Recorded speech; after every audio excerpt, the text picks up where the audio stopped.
ರಾಜ್ಯದ ಉತ್ತರ ಭಾಗದಲ್ಲಿ ಇನ್ನೇನು ಕಾರು ಹುಣ್ಣಿಮೆ ಮುಗಿದು ಹೋಯಿತು ಅನ್ನೋದರಲ್ಲಿ ಮತ್ತೊಂದು ಸೊಗಸಾದ ಚಿಕ್ಕ ಮಕ್ಕಳಿಗೆ ಸಂತಸ ತರುವ ಹಬ್ಬ ಅಂದ್ರೆ ಅದು ಮಣ್ಣೆತ್ತಿನ ಅಮಾವಾಸ್ಯೆ.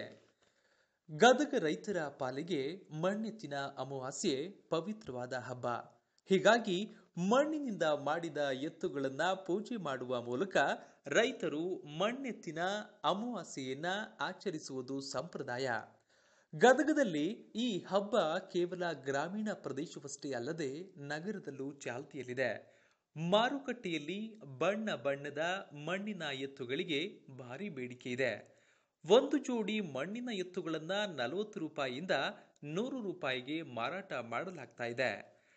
ಇನ್ನು ಕೆಲ ರೈತರ ಮಕ್ಕಳು ತಮ್ಮ ತಮ್ಮ ಹೊಲಗಳಿಗೆ ಹೋಗಿ ಜಿಗುಟು ಮಣ್ಣನ್ನ ತಂದು ಎತ್ತುಗಳನ್ನ ತಯಾರಿಸ್ತಾರೆ.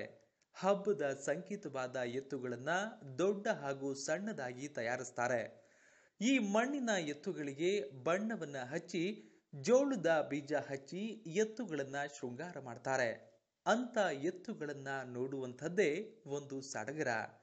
ಈ ರೀತಿ ಎತ್ತುಗಳನ್ನ ಸಿದ್ಧಪಡಿಸಿ ದೇವರ ಜಗುಲಿಯ ಮುಂದೆ ಇಟ್ಟು ಪೂಜೆ ಸಲ್ಲಿಸ್ತಾರೆ. ಮಳೆ ಬೆಳೆ ಚೆನ್ನಾಗಿ ಆಗಲಿ ಅಂತ ದೇವರಲ್ಲಿ ಬೇಡಿಕೊಳ್ತಾರೆ.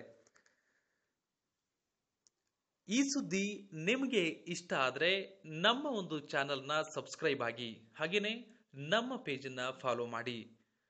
ಕರುನಾಡ ಬೆಳಕು, ಇದು ನಿಮ್ಮ ಕನಸಿನ ಪ್ರತಿಬಿಂಬ.